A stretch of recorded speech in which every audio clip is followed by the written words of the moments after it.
Hello, everyone, and happy Thursday. My name is Stacey Thompson, and excuse me, I work on all of the events here at the Business Record. And we're so excited to have you join us for our first event in the 2022 Fearless Focus Series. If you have not been to one of our Fearless events before, welcome. And for those returning, we are so excited to see you with us again. When we first launched Fearless at the end of 2020, we knew that in addition to a weekly e-newsletter and other content, we wanted to have a space for conversation and connection. We're all here today because we care about addressing women's and gender issues, and that's really powerful. We know there are so many ways that you can spend your time, but today you chose to be here and care about empowering women, and we thank you. This year, we decided to host 3 virtual events as a part of the Fearless Focus series, so that anyone around the state could easily join us for these important discussions. Through the series, we're digging into the topics that we have heard resonate with so many in our audience: leadership, confidence, and risk-taking. Today, we've got a great discussion planned for you on leadership. But before we introduce our panelists and start the conversation, I would like to take a moment to welcome today's sponsor, Above and Beyond Cancer. Established in 2011 by Dr. Richard Deming, an award-winning oncologist and philanthropist and the medical director at Mercy One Cancer Center here in Des Moines, Above and Beyond Cancer is dedicated to elevating the lives of those touched by cancer and creating a healthier world because of it. In addition to the transformational journeys all over the world, Above and Beyond Cancer offers free evidence-based programs that promote prevention and recovery. It's my pleasure to introduce Above and Beyond Cancer's program director, Mary Van Hoeklem, who is co-creator and leader of the Optimal Living Cancer Survivor Program in partnership with the YMCA. Whether she's educating and coaching cancer survivors through holistic personal wellness programs, coaching the Above and Beyond Cancer Race Across America cycling team, or taking teams of survivors to the summit of Mount Kilimanjaro, Mary has found her professional purpose for inspiring others to discover their optimal health of mind, body, and spirit. So please welcome Above and Beyond Cancer's Program Director, Mary Van Hoeklem. Thank you, Stacey, for that lovely introduction. I am calling in from the YMCA, one of our partners. And on behalf of Above and Beyond Cancer, we're very grateful to be sponsoring the message that Fearless is putting themselves behind. Above and Beyond Cancer for the last 11 years has been very proactive in elevating the lives of people touched by cancer to create a healthier world.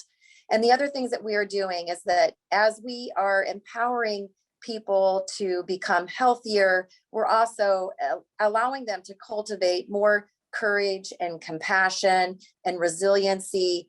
And when we do this through our programming, we know that we are allowing people to not only better serve themselves, but be able to be out there in the community and lead life with more purpose and be advocates for other people as well. For the past 11 years, we have served hundreds of people, not just in central Iowa, but now branching across the United States, with the vast majority of our participants being women. And it's beautiful to be witness to them as they recover and reclaim and expand a life beyond cancer. So again, thank you for giving a sounding board and a platform for these important messages. And we're glad to be a part of this Fearless event. And we look forward to learning from this amazing panel. So thank you so very much. Great, thank you, Mary, and thank you to Above and Beyond Cancer for your support of Fearless. And now we'll move on to our program, and I will kick things off to our business record editor, Emily Barsky. Awesome. Well, thank you, Stacey, and hello, everyone. Our goal with Fearless is, as Stacey said, to empower Iowa women to succeed in work and life. And to do that, we really believe in the power of inspiration and connection. So on the heels of Women's History Month in March, we felt our first Fearless Focus event was an opportune time to talk about women in leadership, because we really know that representation matters. It makes a difference individually with the people that we can look up to, and also collectively with the decisions that get made. The latest data from the Equal Employment Opportunity Commission shows that in Iowa's private sector, women held 30% of executive level positions and 40% of mid-level management positions. Furthermore, women of color made up just 3% of leaders at the executive level and 8% in the mid-level management positions. So we want to talk about those disparities with an intersectional approach today, so that we can hear barriers we need to address to achieve more representation. But we also know that representation is just one part of that. Once in a leadership role, do women have what they need to be successful?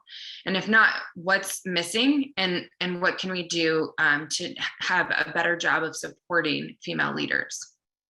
Today, we've got a great group of women here to talk with us about all of this, and they're ready to inspire us. Joining me in moderating is Fearless editor Emily Kestel, who is the engine behind all of our Fearless content and our weekly e-newsletter. If you're not already signed up for the newsletter, we encourage you to do so. One quick audience tip for today: the best way to view the program is in speaker mode. So now to introduce our panel. With us today, we have Evette Creighton, Senior Manager of Talent, Inclusion, and Diversity at Transamerica. Amy Kristof-Brown, Dean of the Tippie College of Business at the University of Iowa. Kelly Winfrey, Director of Graduate Education and Assistant Professor at the Greenlee School of Journalism and Communication at Iowa State, and is a member of the Ames School Board. Tiffany O'Donnell, the CEO of Women Lead Change and Mayor of Cedar Rapids. And Don Martinez Oropeza, the Executive Director of Exito. So to start us off in the spirit of Fearless, we've asked each of them to share a quick moment that they've been fearless in their leadership. And we'd also encourage audience members, if you would like, feel free to drop your own moments in the chat with your own moment of fearlessness as we go through, because we'd love to see them. So let's start with you, Amy. Sure. Thank you very much. Thanks for having me here today. It's a great pleasure to sit on a panel with these amazing women and talk about some of our journeys and the journeys that we see around us. A moment of fearlessness for me, I think they all happened in 2020. So that was kind of the year of being fearless when leadership opportunities emerged.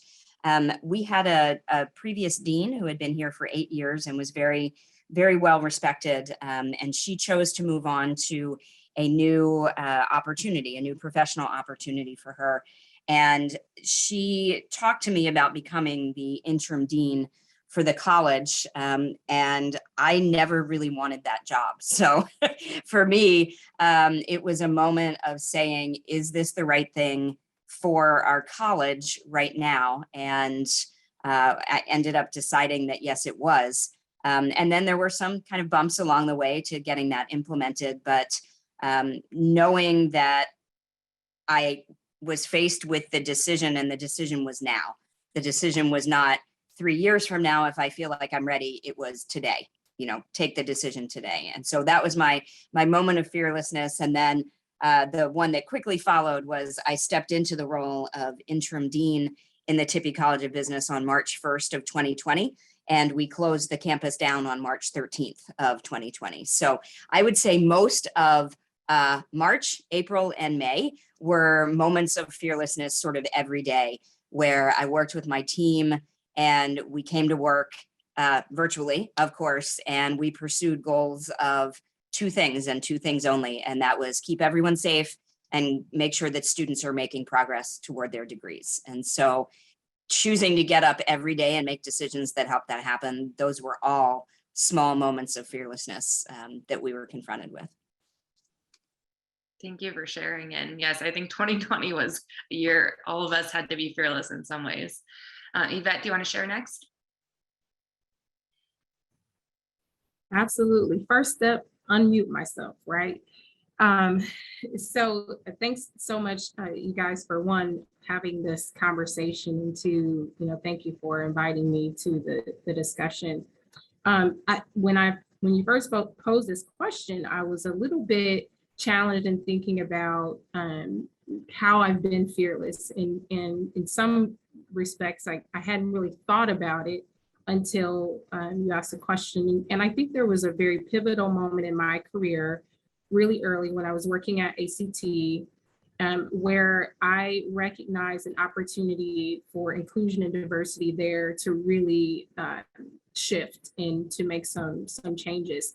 And so the short of it is I began doing some best practice research, pulling together a very strong recommendation for what inclusion and diversity should look like at that company, including establishing a formalized role for the work. At the time, none of that had been done.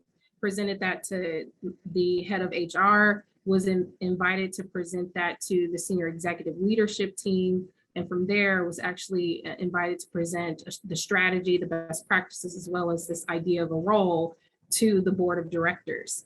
And long story short, the role was created and I was actually promoted into it. I was selected for the opportunity. And so I was able to do a lot of firsts there at that time. So I think that was a very pivotal, fearless moment for me, really kind of seeing an opportunity, seeing a gap and stepping up and helping to fill that gap. Thank you. And Kelly. Thank you for the reminder to step one, unmute. I had some trouble with this question too, because, I think so much we just kind of do. And we don't stop to think, wow, that was kind of a big deal. But I'll say kind of my moment or time of fearlessness recently was running for school board in Ames. That was this time last year. It wasn't something I was even thinking about doing. And as things changed, as we had some school board members decide they weren't going to seek another term. And there were some things I cared a lot about. I was encouraging other folks to run for school board. And I kept getting a, well, why don't you do it response. And I started asking myself, well, why don't I do it? What's stopping me? And I decided to go ahead and take the leap and do it. And I think at the time there were certainly fears, but it was you just do it anyway. Because at the end of the day, I thought, well, what do I lose if I do this? Like what bad thing will happen to me if I do this? And sure, it's a political election and things can be kind of nasty, but I'll probably be okay. And there were folks that I wanted to be represented on the school board who didn't feel safe running for office. And kind of said, I can't do this. I don't feel like it's safe for my family to do this. And I did. And so I kind of stepped out and did it. And I won my election, but I'd say even if I didn't win, I think it was a good experience and pushed me a little bit outside of my comfort zone, and also kind of made me do what I encourage others to do. I study politics and I try to get more women to engage in politics and run for office. And it gave me the chance to take the advice I so often give. Thank you. Dawn, do you want to share? Yeah, thank you for having me on the panel. And thanks to Above and Beyond for sponsoring the event. And my other panelists, because I've learned a lot already from them. For me, I would say the fearless moment is a moment just like right now.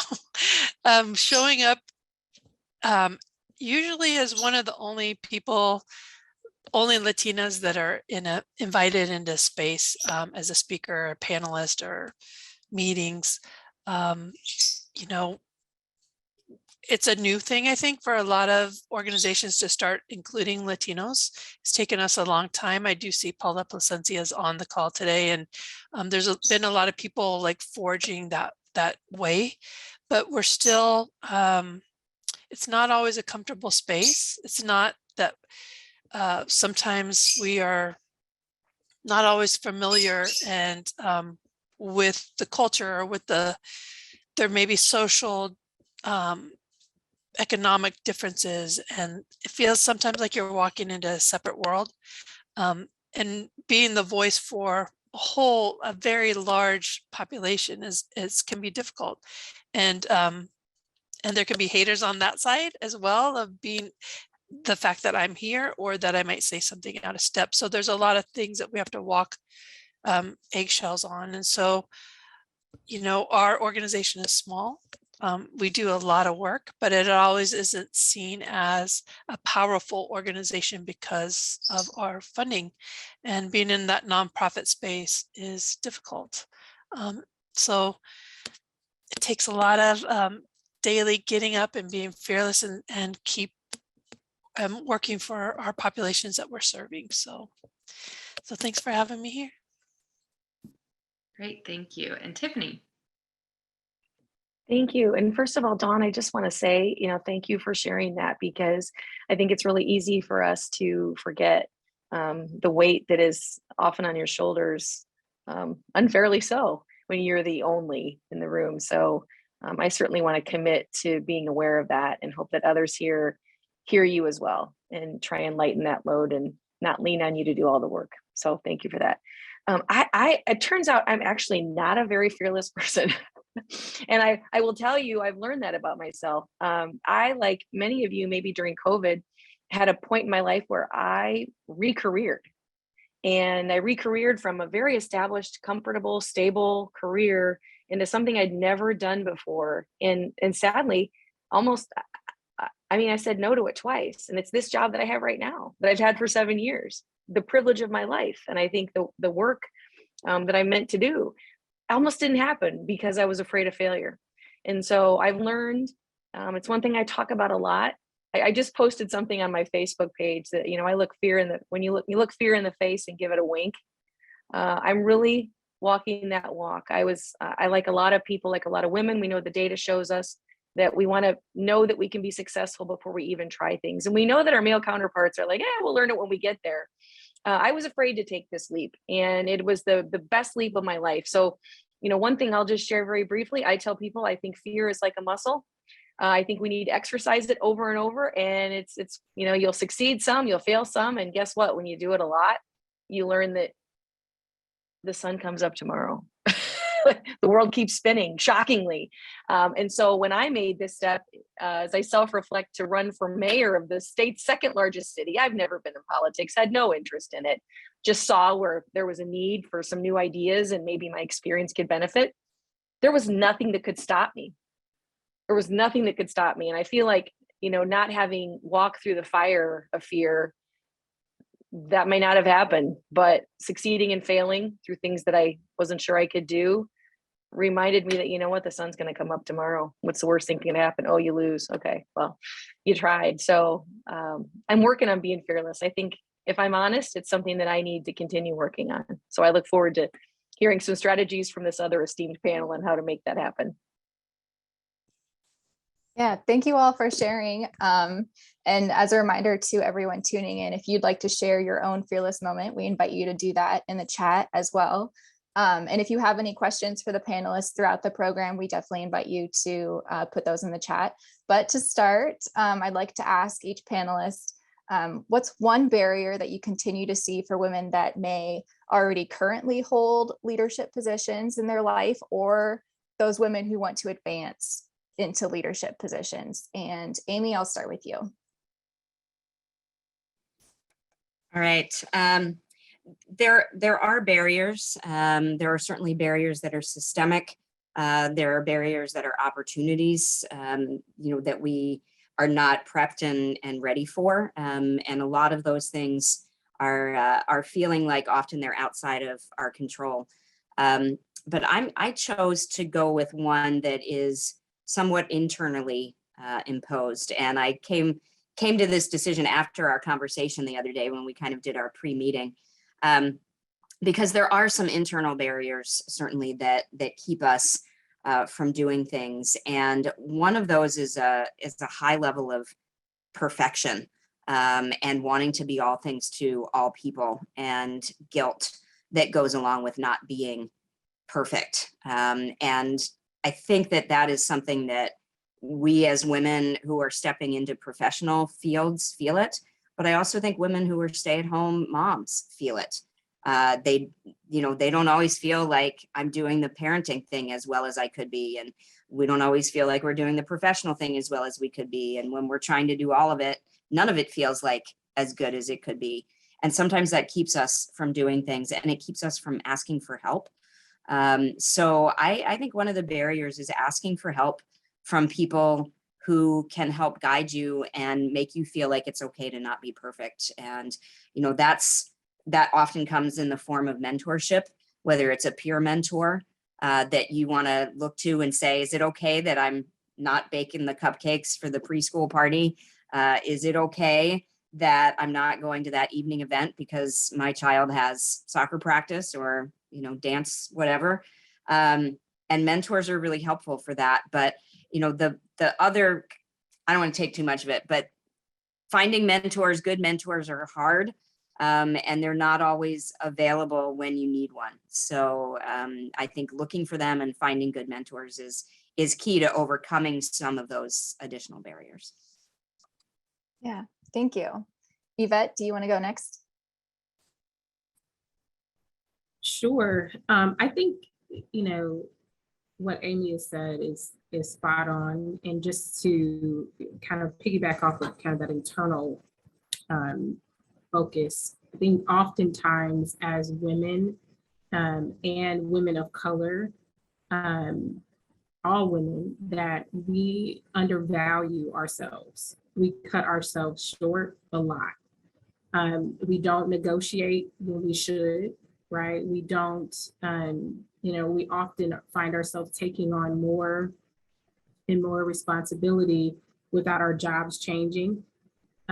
We accept things that we shouldn't because we undervalue what we bring to the table. And so I think that while there are a lot of external barriers, those things are very, very real. I think there are some internal barriers that unfortunately, because of some of the external barriers, perhaps we've accepted and internalized.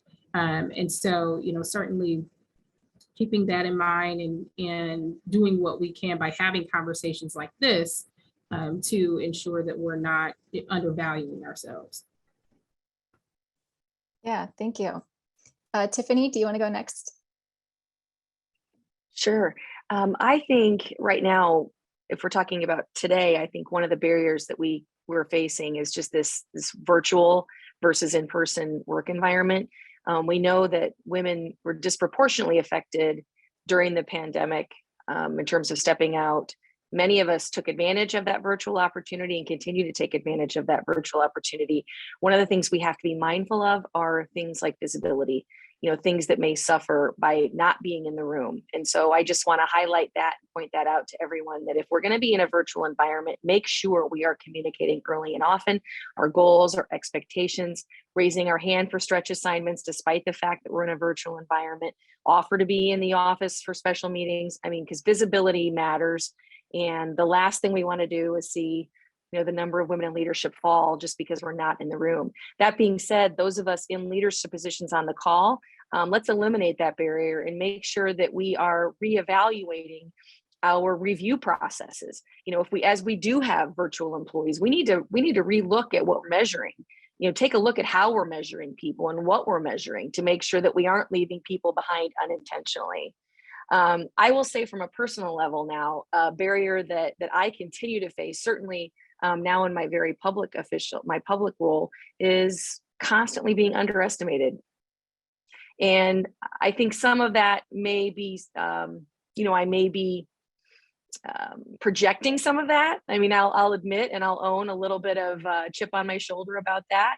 But I also do believe that there are those that, because, for example, I haven't been in public service, I haven't run a city, I haven't done this stuff before, that for some reason I'm less than, and not looking at, and I'm certainly not saying this is widespread, but I do hear it. I heard it this morning where, I can be underestimated, when people don't take a look at the other skills that we bring to the table that maybe others, specifically our male counterparts before us, may have embodied. We bring a whole different set of skills to the table that I submit, especially in public office, are needed today more than ever. So I'm working on that. And I always say people who underestimate us, and you should take this too, they do so at their own peril. They do so at their own peril. So anyway, that's my little pep talk for today. Thank you. Thanks. Yeah. Dawn, do you want to go next? Yes, I'll go next. I'm going to speak to the barriers when it comes to education, and specifically for my Latino youth that I serve. Our students aren't seeing themselves in the curriculum. They don't see people in that are teaching them. And then they go to college and it just gets even more erased. Their existence gets more erased. And so there's a lot of lack of mentors that are out there that have positions in leadership. And so it's really difficult for students of color, young girls, to have that support, have recognition and acknowledgement of their history, of their culture, of their traditions, and have people to continue to push them forward. And so, that is, it will continue to be a barrier, unfortunately, until people start realizing that, 1 out of every 5 residents of Des Moines is going to be Latino. And a lot of our communities are actually 52% of the student population, and Marshalltown and in Clarion and places like that are majority Latino. And so we need to accept that Iowa is a diverse community, and especially for our young girls, they need to be able to move forward and have support. So thanks. Yeah, thank you. And then Kelly, do you want to round us out? Yeah, so I think this kind of builds nicely too from what others have said. One of the things I thought of when asked this question, well, I thought of a lot of things, I'm sure we all did. But what struck me at that moment was kind of how hard it is sometimes to say no. And this is a common problem. I tell students this, or when I've given guests, lectures about imposter syndrome and things like that, I say no is a complete sentence. And my husband often reminds me that I am terrible at listening to that advice. But I think it's something that's important. And I think this might come from a lot of different factors. The feeling that others underestimate us, that we're underestimating ourselves, that we don't see enough people that look like us in roles that we would like to be in. Women have a tendency, I think, to say yes. And to, like Amy was saying, to try to be all the things to all of the people. And that puts a lot of burden on us as individuals that can hold us back. So one of the ways I see this manifest, in academia too, is women being kind of assigned the extra care work, right? Like the easy example is like, oh, you're the party planning committee, right?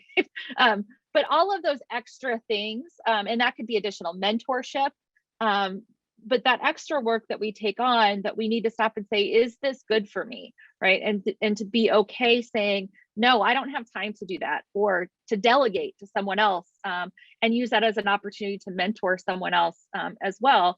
But if we are always saying yes and always trying to do all of the things, then it becomes very difficult, one, to be kind of just really successful at something. It's also a big toll on our own mental health and what more we're willing to take on and what risk we might want to take. If we're spread too thin, then when that new opportunity presents, we might say, I just can't do that too. So it's okay to say no. It's okay not to do everything that you're asked to do, and to delegate when you can. And not feel guilty about not doing all of those things. I think it's something that I'm still learning. I imagine a lot of us still struggle with by nature of being leaders or being active in our communities. We're probably hand raisers. So we want to do a lot of things, but recognizing our own capacity and what's necessary for our own mental health, I think, is pretty important as well. Yeah, thank you. That gives us a great place to kind of start our conversation.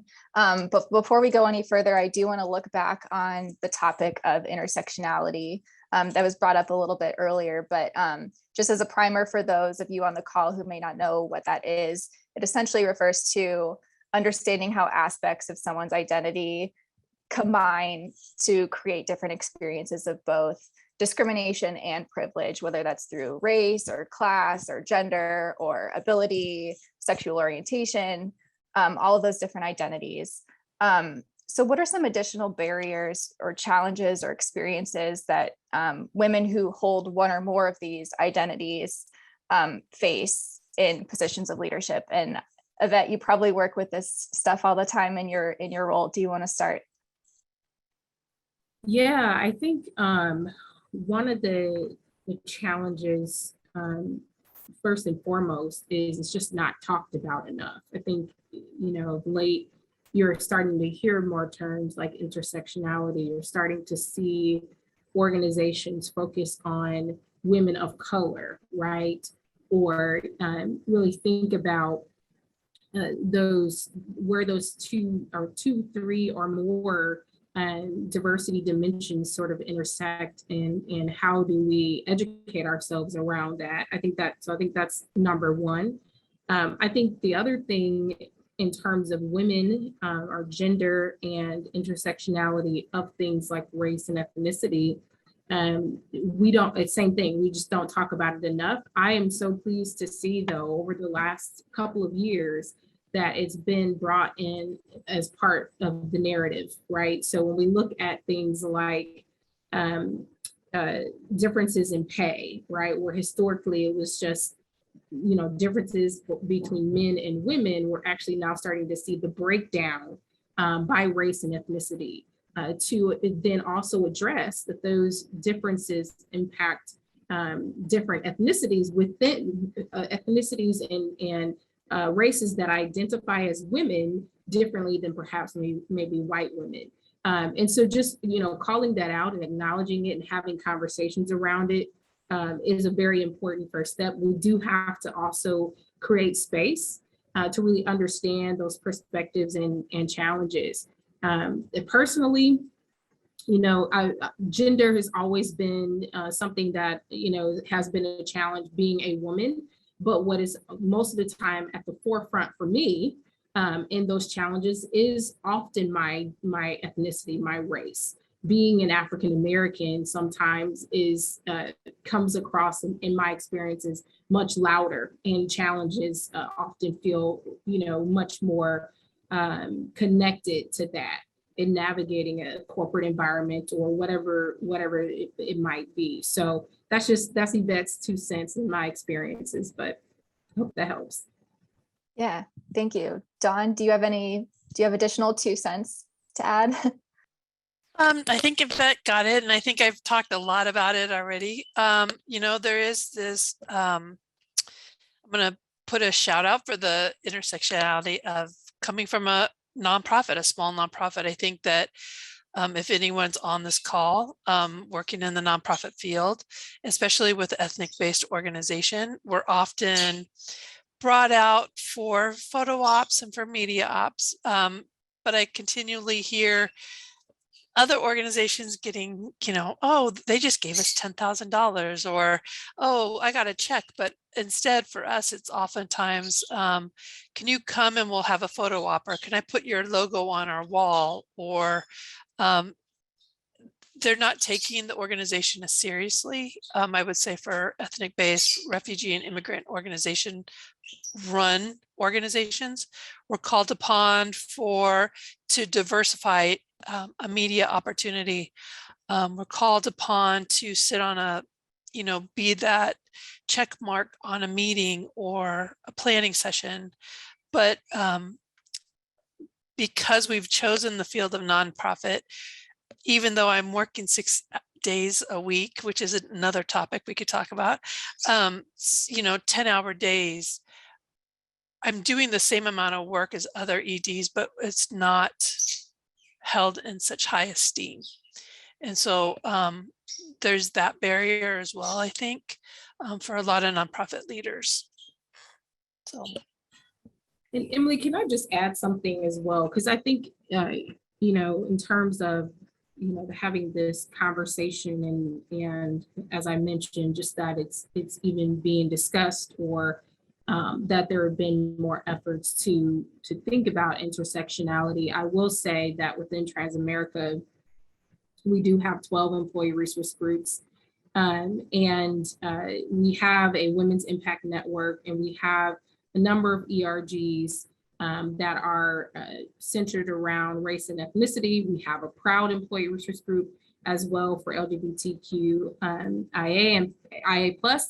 And it has been remarkable because we started to talk about intersectionality more. We've seen even increased collaboration across those employee resource groups to host events and actually had an event on this very topic. What is intersectionality and how does that impact employees and impact people's lives, and what can we do to be more aware. And so I do want to, just kind of along the same lines to say that, the first start is having the conversation, acknowledging it, and then continuing to see what can we do to explore, support, and create that awareness, and then make change happen. Amy, I want to transition to you. I know you talked about coming into a leadership role in 2020, and the pandemic being, just a few days around the corner from when you started. And I'm just wondering if you could talk about what are some of the things that you have tried to focus on, knowing, the women that you are leading in terms of, and not just women, all of the workforce, but some of the things with flexibility and other things that you have tried to just acknowledge some of the equity issues that existed. Yeah, we got thrown into flexible work because we all had to do it. Previously, faculty had really flexible work. So we've always had a really nice opportunity for faculty to work where they wanted, when they wanted. They tend to work really long hours, but often they're late at night, and they could be in a coffee shop, or they could be with a co-author at another school. And we never had that opportunity for staff. So one of the things that COVID did was it showed us what kind of work we could all do in a different, more flexible way, location-wise, hours-wise, and it sort of opened up this opportunity for everyone, or at least most people. I do want to acknowledge that there were certainly positions where we still had people coming in every single day, and they were here regular hours and regular location, and that there were some things that we just couldn't change. What we've tried to do since that time, since we stopped asking the question, can you do your work remotely? Because the answer was pretty much about 95% of our workforce could. What we started to ask is, does it make sense for you to have more autonomy in your position? And autonomy, rather than saying, well, you're going to work here or you're going to work these hours, autonomy is about giving people choices over how they accomplish their work. And it's one of the key determinants of meaningful work. It allows people to feel more engaged with what they're doing, and it allows them to have the ability to work it in with other things that they care about. So I think one of the big challenges with, work 9 to 5 in this place, doing this thing, is that creates a very large chunk of our day that's dedicated to one thing. And when we allow more flexibility of, if you want to start at 7 and end at 4, if you want to do some at home and some on campus, you can do those things. It allows you to fit more things in. And so that's been really powerful for us. And we're trying to give employees as much flexibility to do that as possible, recognizing that we are still an on-campus opportunity for students. And so we're making sure that the interdependence with student needs and other client needs on campus, that we take real ownership of that. So I think that's been really powerful. The idea of talking with your supervisor, talking about how you get your job done, setting goals, and making sure we're focusing on that rather than FaceTime has been really important for us. Tiffany, I see that you have your hand up, so I want to make sure that I get to that. I don't know if that's a question for me or someone else. No, I was just kind of lean into that a little bit, talking about one of the challenges, one of the topics of conversation that we continue at Women Lead Change to get asked about are, because of this virtual environment, our boundaries. And because of that virtual, and we are giving so much flexibility now, it's kind of hard to turn off work when you can do it at home. So I'm just wondering if you're hearing that too from your teams. We're all trying to find ways to reset those boundaries because work's always there now, Yeah, and I think that's a great point. There's actually a wonderful researcher, I think she's at Purdue now. Her name is Ellen Kosick, and she does work on kind of work-family boundaries and stress that it creates. And people tend to be more satisfied when they have flexibility because it allows them to make choices, have autonomy about how they're doing things. But they also tend to be more burned out when they do that. And it's because you don't say no to things. can you get to parent teacher conferences in the middle of the day? Sure, I can. Can you get to this other thing? Yes, I can, because I have flexibility. So we take the flexibility, which makes us happy. And at the same time, we just pack more things into the hours that we have.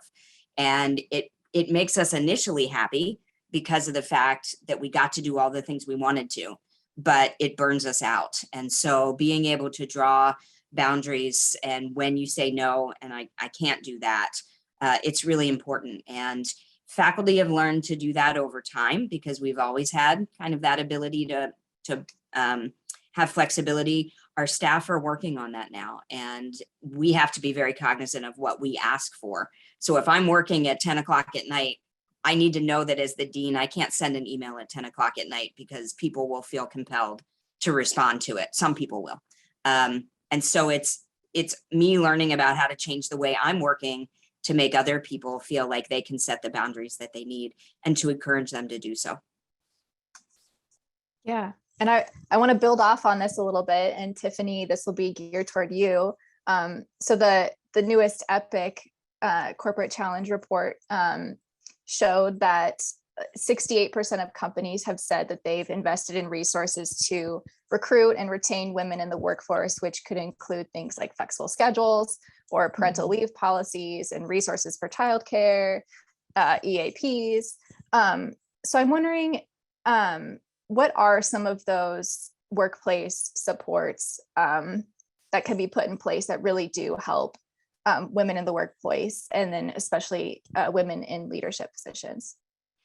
I think Dr. Kristof-Brown touched upon the need for flexibility. And I think, organizations recognizing that this is, a lot of times women and men, frankly, are clamoring for flexibility right now. So I think if we're going to offer those opportunities, I just want to reiterate that we have to also adjust how we're measuring performance for people and evaluating how we're hiring too. I mean, the types of individuals and specialties we're hiring. So yeah, and I just want to also add, while I'm grateful that we're talking about the recruiting and the retaining in EPIC, we still need to do a better job at actually getting it to happen. And I think post-COVID, I'm more optimistic than ever, because interestingly enough, Women Lead Change started because out of a need for workforce.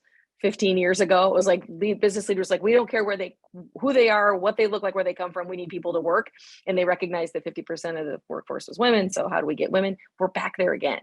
I mean, workforce, everyone knows workforce is the biggest challenge. So I am optimistic that companies will be more open than ever to offering support. And we need to advocate for the things that, work best for us, whether it be, again, flexibility or support. Childcare is a whole other, we could talk for hours about childcare challenges. I just encourage everybody on here to ask for what they need, ask for what they want, ask for what they need, because at the end of the day, a lot of times leaders don't know what they don't know. So if we can all do our part, that would be probably my best suggestion. Yeah, so I'll open this up to everyone else. I'm curious, what have been some of the most helpful things, whether it's at work or at your home or just in your general life? What have been some of the most helpful things along your journey to get to where you are now, whether it's a really great partner or a really great mentor, anything? I can go. For me, it's been, the community has always been at the forefront, and that includes my family, right? That includes my children. And so what is it that is needed? COVID, it was there, our community wasn't getting stimulus money. They weren't getting funding. So we created a new program to do that. So what is needed for families? And then that passion and that commitment to my community kind of leads the work. With a lot of support from a lot of different people in the community, allies and mentors. So, yeah.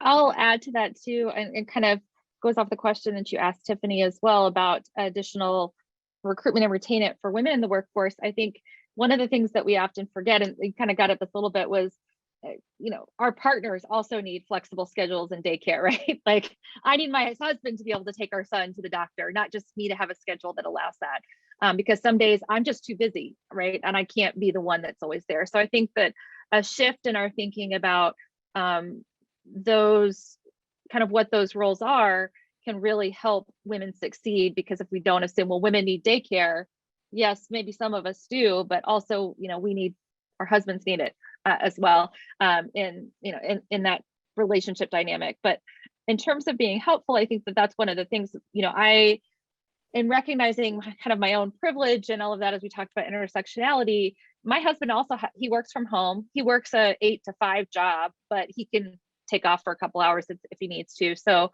I think having a partner who is supportive of me, and also has a job that's supportive of him and allows that flexibility, has made our lives a lot easier than it is for a lot of folks.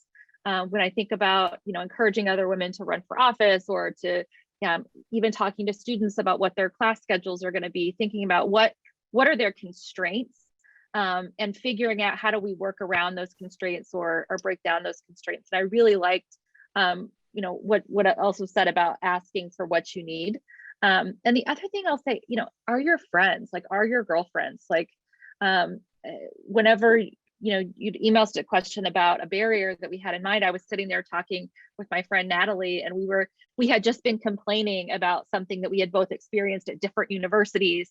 And that kind of tied into that answer, but having that, knowing that you're not alone, that other people, either with your employer in your field, or even in a different field, are experiencing similar things, can really help you realize that you can kind of get through it, because it's hard, but others can do it as well. So I think, supportive friends, and Amy started off talking about mentors, and I think that is really important.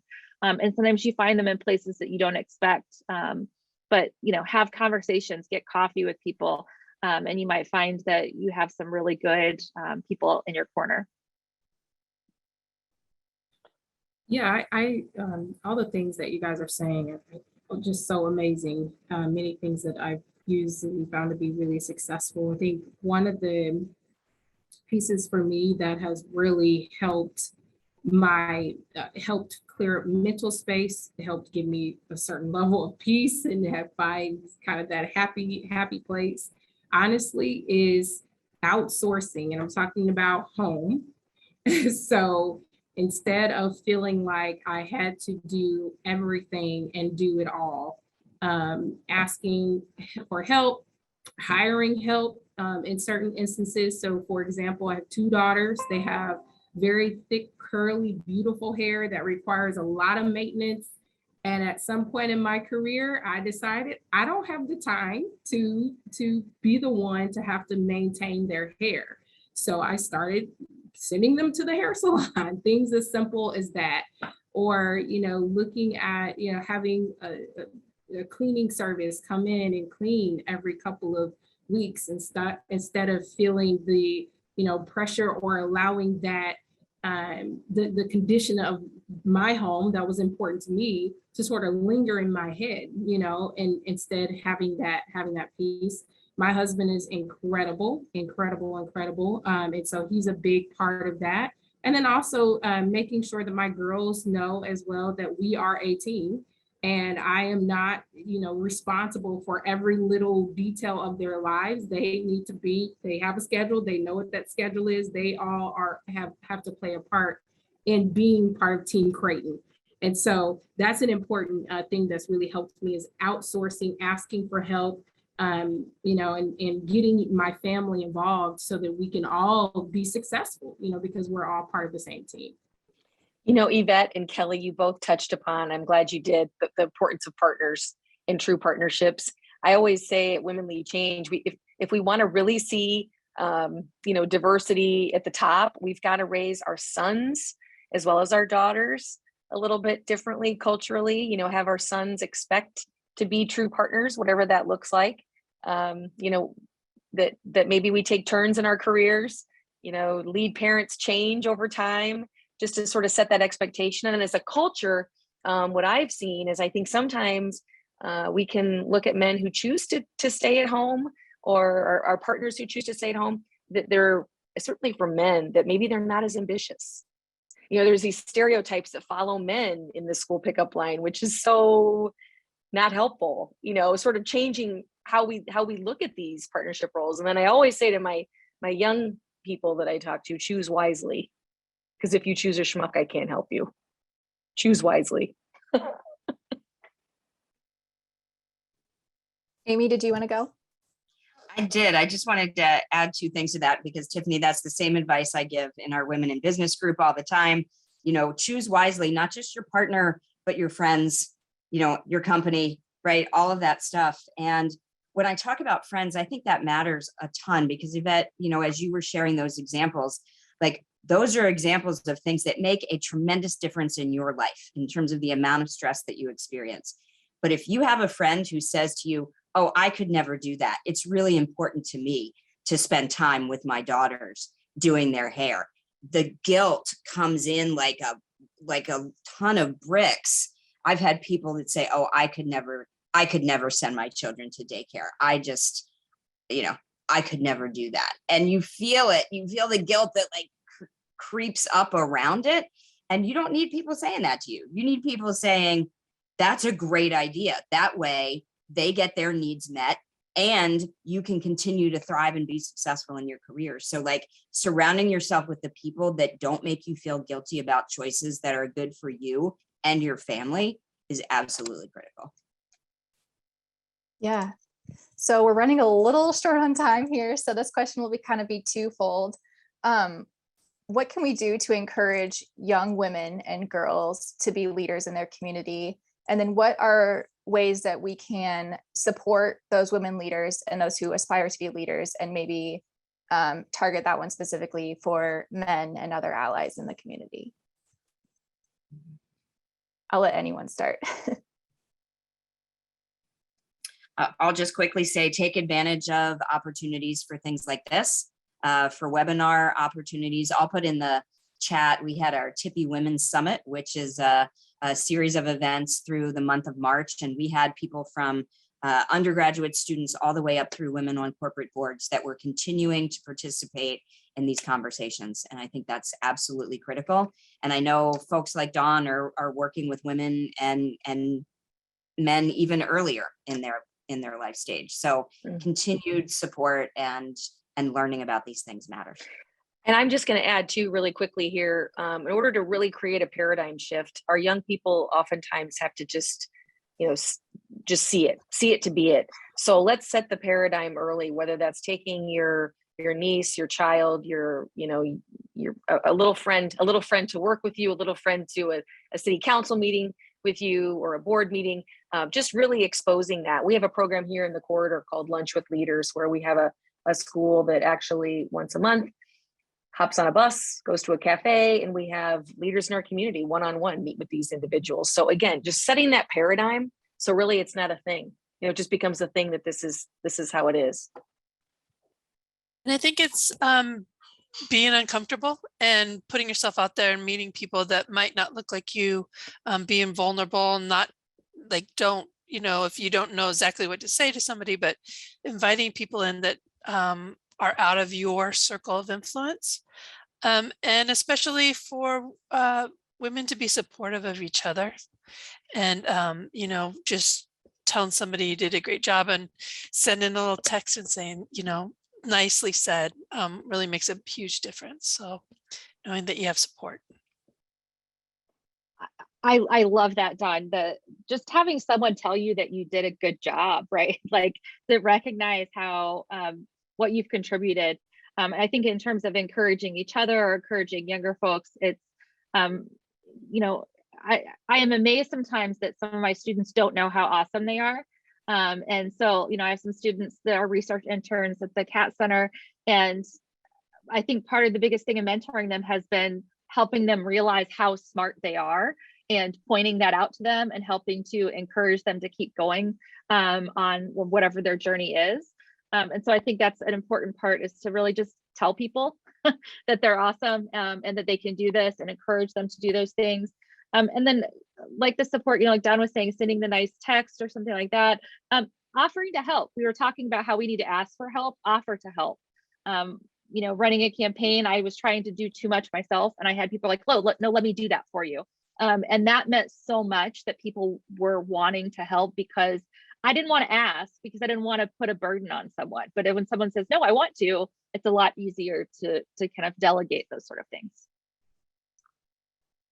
I think as leaders,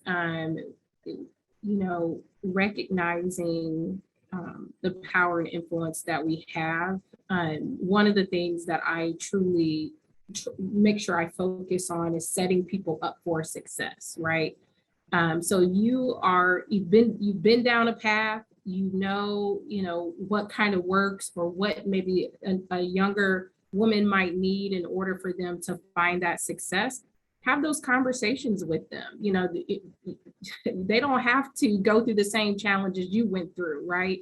Hey, here are some pitfalls that you can avoid, or here's maybe an approach that you can certainly take. I think for allies, what's really important is that they have those aha experiences, those aha learning experiences that helps to reframe and open up their minds about the challenges that women face, so that when they're doing things like making decisions around flexible work, right, they're thinking about it from a very inclusive and diverse perspective, or when they're having conversations, that they're cognizant of their language and the things that they're saying and doing, right? And if they're excluding a group or a gender, because they're not aware of a different perspective, right? So I think that's really important, that they're listening, but also that they're using those learning opportunities to really make change.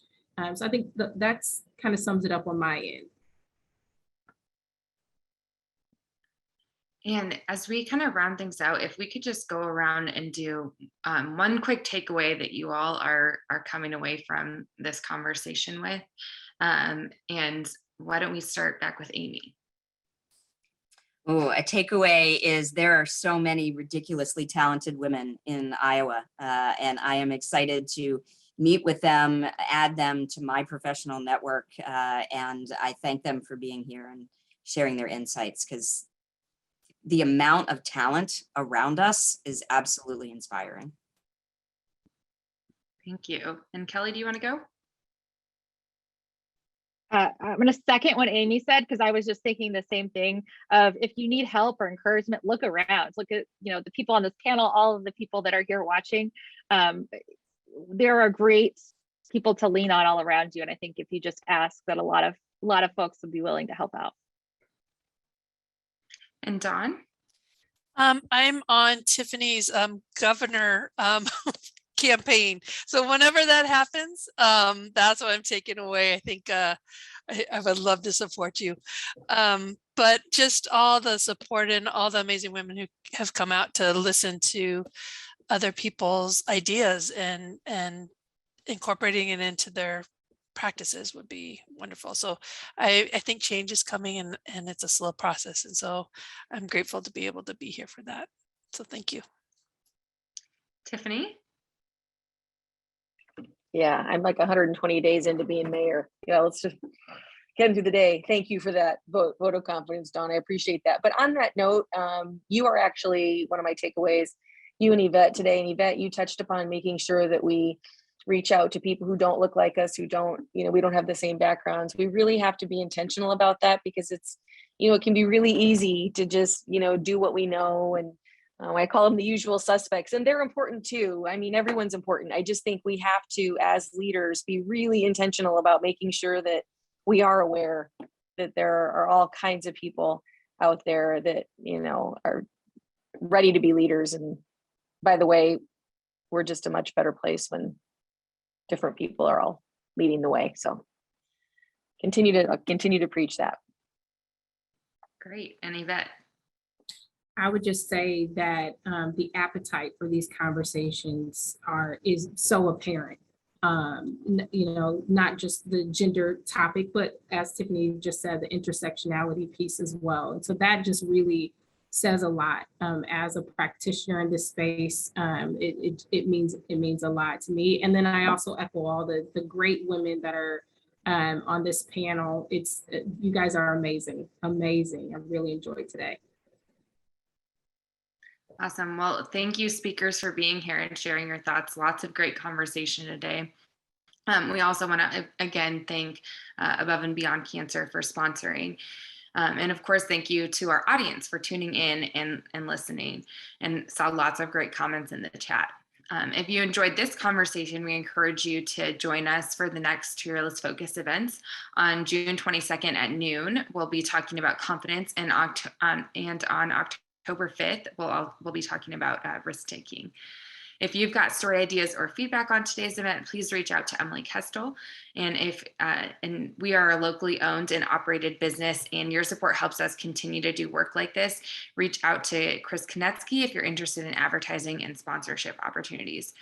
And finally, we want to leave you with a call to action. We encourage everyone to do one thing in the next week that helps advance or empower a woman in leadership. Maybe that's someone that's already in leadership or someone who you think should be. Maybe that's giving someone an extra shout out or reaching out to see what challenges they're facing that you can help with. But whatever you choose, we hope that you'll be fearless in your efforts to continue empowering Iowa women. And we hope that you'll consider sharing what you decide to do by emailing Emily Kestel or me. Thank you for attending, and we hope you have a great day.